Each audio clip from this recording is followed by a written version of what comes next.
Hey y'all, welcome to Rob Squad and the Creators. Today is going to be so much fun diving into the music with one of the greats. Before we get to the good stuff, we'll introduce ourselves. You're here with your girl Amber. And your boy Jay. And when we started our music reaction channel a few years ago, we listened to quite a few David Bowie songs because that is what our RSR family and everybody kept suggesting. Y'all kept recommended we get to David Bowie. And never did we think the man who collaborated with Bowie through almost his entire career would join us today. But what can I say? The power of positive thinking. So please welcome to Rob Squad and the Creators, the iconic, the legendary producer, Tony Visconti. Welcome to the channel. Hello.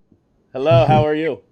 Fine, I'm well today. It is an absolute honor to have you today. You know, Bowie, someone we absolutely love here on the channel. Like, we found out really about him 2 years ago is when we really started diving kind of down that rabbit hole. I find producing extremely interesting as well, right? Because there's so many moving parts that go into making a song, especially a Bowie song. Yeah. So I'm excited to see what you're bringing to us today.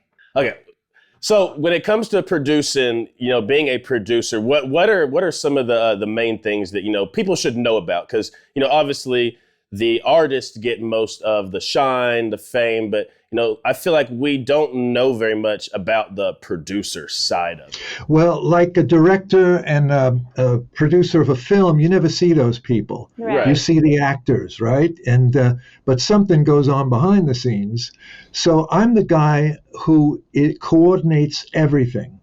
And as being the person who coordinates everything, I have to know everybody's job.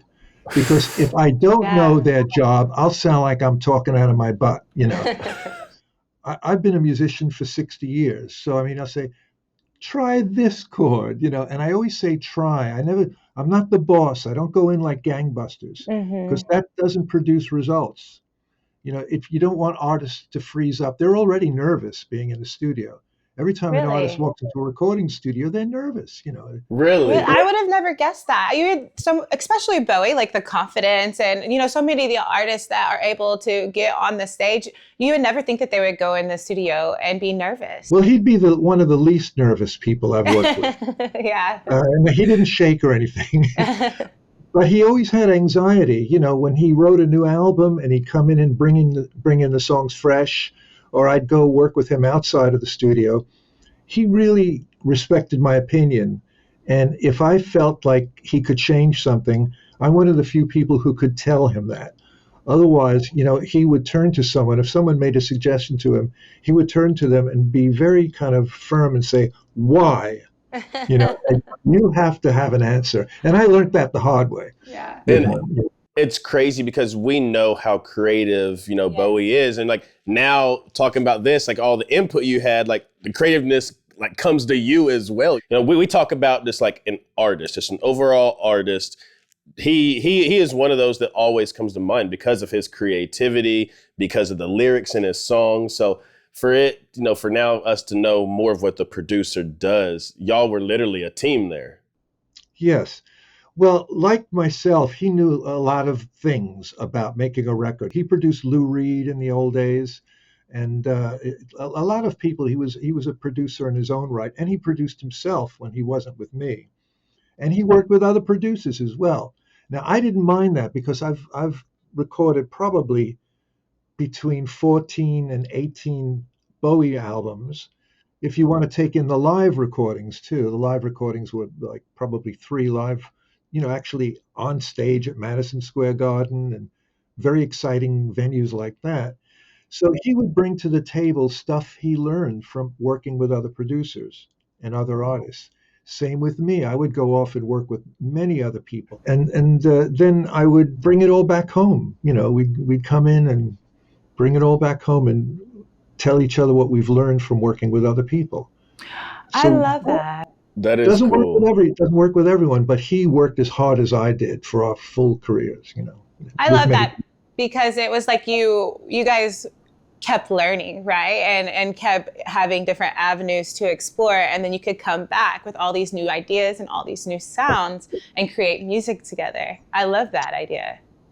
Yeah, it was like going to the supermarket and picking different things. We brought a lot of stuff back to each other. And that's why we had such a healthy relationship. I would coach someone singing. I'm a good coach. And everybody, an actor, a singer, could use a good coach now and then.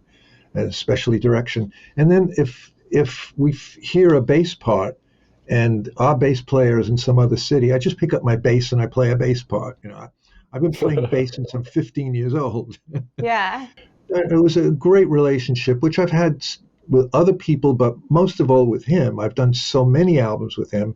I probably worked with him the most in my whole life. See, from the outside looking in, he just seems like such an interesting guy, like such an interesting character. Now, what was he like that, obviously off the camera as well? It's a very interesting individual. He was, like right behind me, you could see right there, see where the ukulele is? Yeah, yeah. That's where David sat when he came here. Wow. And he would bring a huge book with him. And I would do a lot of the work, and he would tell me what he wants to accomplish and set up the microphone. And when I was busy doing all the technical stuff, he just opened a big fat book. And I said, "What are you reading about now?" And he'd say, "Oh, I'm reading a book about China." I go, "Oh, the country?" He go, "No, the little teacups made of China." And why would anybody want to do that? He was interested in so many things, and that's why he's so mercurial. He knew a lot about a lot of stuff. That right there is a great story. Just open up a huge book about China, about teacups. What are you reading? Oh. So I would have looked at what? Say that but it again? makes sense. Like once you hear it, you're like, okay, like I could see that. Oh yeah, but he seems like a person that has many interests. Yeah, but what I love the most is that the respect that had to be had between the two of you guys in order for you guys to work so well together and make such cool music together. For sure. Yeah. Well, Tony, we hear you have an amazing song for us today that we have not checked out yet. What song are you bringing to us? Let's play Ashes to Ashes. That came from an album I produced in 1979, 1980 with him called Scary Monsters. Scary Monsters, sober creeps. And we had a standing joke since we started working in 1967. We said, every time we went to the studio, we said, we're going to make this our Sgt. Pepper album. This is going to be the one where we're going to pull out all the stops and make our Sgt. Pepper's album. Yeah. And then we'd end up making a more average sounding album, not so diverse. So when we started this album with Ashes to Ashes on it, we said, this is going to be our Sgt. Pepper's for real. We're going to do it. And we did it. We pulled it off on this whole album called Scary Monsters. I'm excited to check it out now. If this is his Sgt. Pepper's, I'm ready to check it out. Well, every track is different. Every track will blow your mind, I promise you. RSR family, we're going to dive right into it. Make sure y'all like the video. Hit subscribe if you guys are enjoying Rob Squad and the creators. Let's check out David Bowie, Ashes to Ashes. Let's get it. This is called Ashes to Ashes.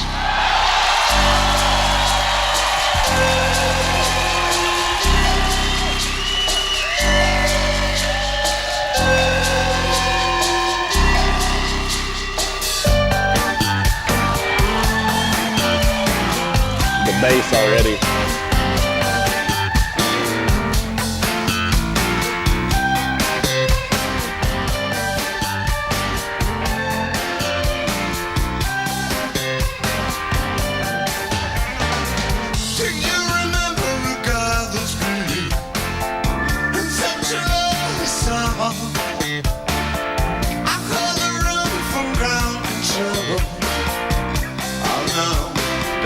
It's true. They got a message from the action man. I'm happy. All the different sounds.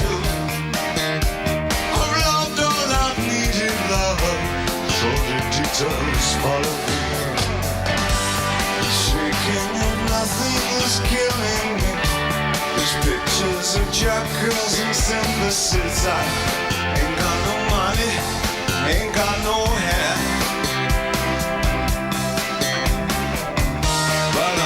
It's okay, but the planet is glowing. It's got a little funky bass in there.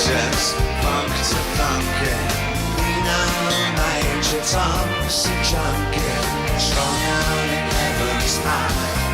Feeling an old time love.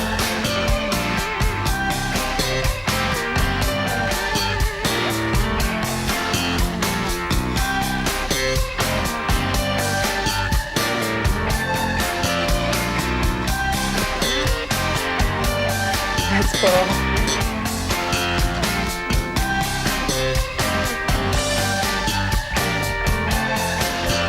I absolutely love the funky bass that's there in the background. Thank you. It's cool. Like I said, you get a bunch of random stuff, but somehow the artist in Bowie makes it all make sense. Well, the rhythm section is they're called their short name is called DAM, D-A-M, because the drummer is a fantastic guy. He passed away, but his name is Dennis Davis. And he came to us a little bit before this album as a jazz drummer from, I think, either Harlem or the Bronx. And he was like in the studio with us, and he never played rock and roll in his life. And they came from the jazz world. So he just listened to the first song, and he fit in within the first 30 seconds. He was playing rock and roll, which he never played in his life. That's as a cool. jazz drummer. So he's holding the drumstick this way. The way, rock and roll guys go like that. Yeah. So wow, and he blew our minds. So he became an immediate member of the band. That's Dennis Davis.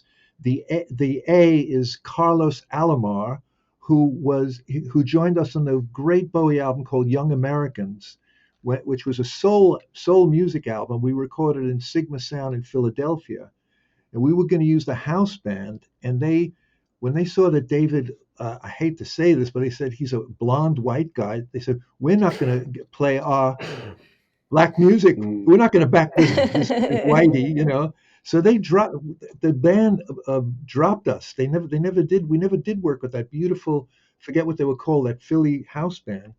And we had to get our guys together. And Carlos came in and brought in George Murray, who's the bass player. He's from the Bronx as well. And Carlos and his wife, Robin Alomar. Carlos played rhythm guitar and some lead guitar, and Robin sang backing vocals like on Young Americans. Young Americans, Young Americans. You got the Young American. That's her singing in the background. We were blessed with this trio, absolutely blessed. And they came with us. This is about 5 albums in, and here they are, the original DAM members, still playing with Bowie on this fantastic album called Scary Monsters. I love that the title of the album and the feel of the song and even the video, it's kind of like a dreamy nightmare, right? Like that's what it feels like. And I love it because like with Bowie, I like when we go like to the spacey side of things. Like, and I swear I heard a reference. I know I heard a reference because at the beginning he said the paging part. And then he did say Major Tom, which is one of the spacey type of feel songs that I absolutely love. So I love that when we go into that side, but in this one, it does feel like that monster feel, but like the dreamy, creative, cool way that Bowie would go about it. So it's kind of like off the beaten path, but like when the music all comes together, it makes total sense. It sounds great.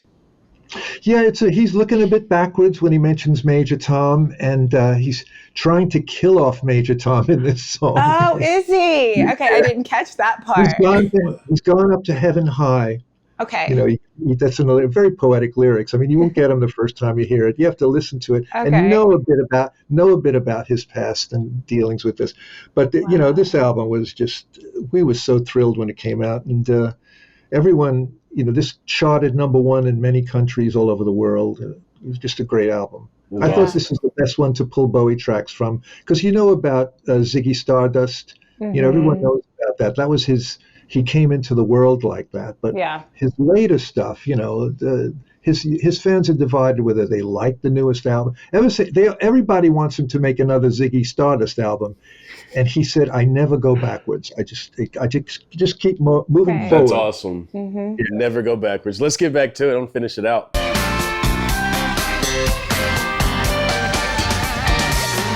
and again, I tell myself I stay clean tonight, but the living weeds are following me. Oh no, not again. I'm stuck with a valuable friend. I'm happy, hope you're happy too.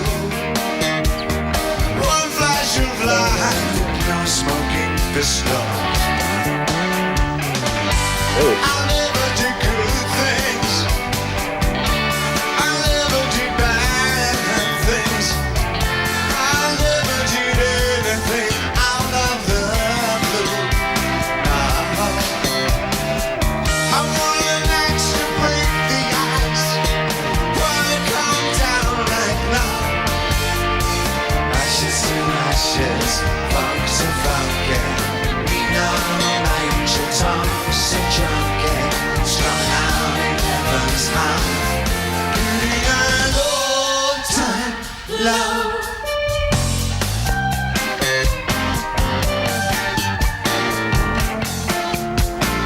My mother said to get things done, you better not mess with Major Tom. My mother said to get things done, you better not mess with Major Tom. My mama said to get things done, you better not mess with Major Tom.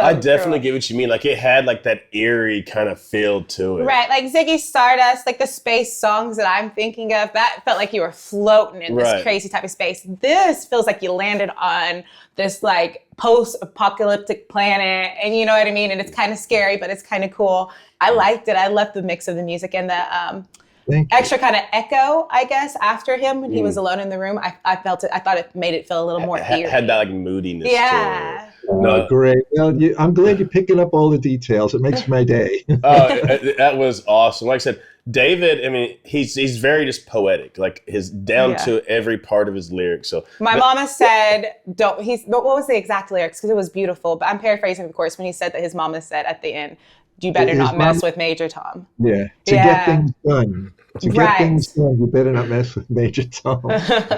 Tony, thank you so much for being here with us today, for telling us these awesome stories. It's been an absolute pleasure. Before we let you go, anything new, any announcements you'd like to share with us and our RSR family? Oh, well, occasionally I put a record out, and in my whole life I've put out 3 solo albums. And my latest one, I could send you a photo of this later, but it's called Apollo 80. Oh, that's I like cool. that album art. Talk about, that's me in an astronaut suit. That's cool. Talk about Major Tom. While we're on I the got topic. a wonderful team of artists, the Formento duo, they're called. They designed this album sleeve. It's the best album sleeve I've seen in a long time. That's cool. Oh, mine. That is so cool, That is especially when you get awesome. closer to it. And we will put the link down in the description where we can purchase that album. RSR family, make sure all of you guys go get it. We're definitely gonna get it so we can put it up on our back wall. But again, Tony, thank you so much for being here with us today. RSR family, as we always send you out of here, we love you, we thank you, we appreciate you. And remember, every day that y'all wake up, it is a blessing and that you are blessed. And for your new family members, to hit the subscribe button down below. Y'all have a goal every day just like we do. Let them know, Ma. All right, y'all. Together we can spread so much light and love by just going out in this world, putting our best foot forward, and just trying to make somebody smile. We love y'all. Till next time, we'll see you guys later. Thank you, Tony. Okay, bye-bye. Ashes to ashes, funk to funky. We know Major Tom's a junkie, strung out in heaven's high. We got old time love.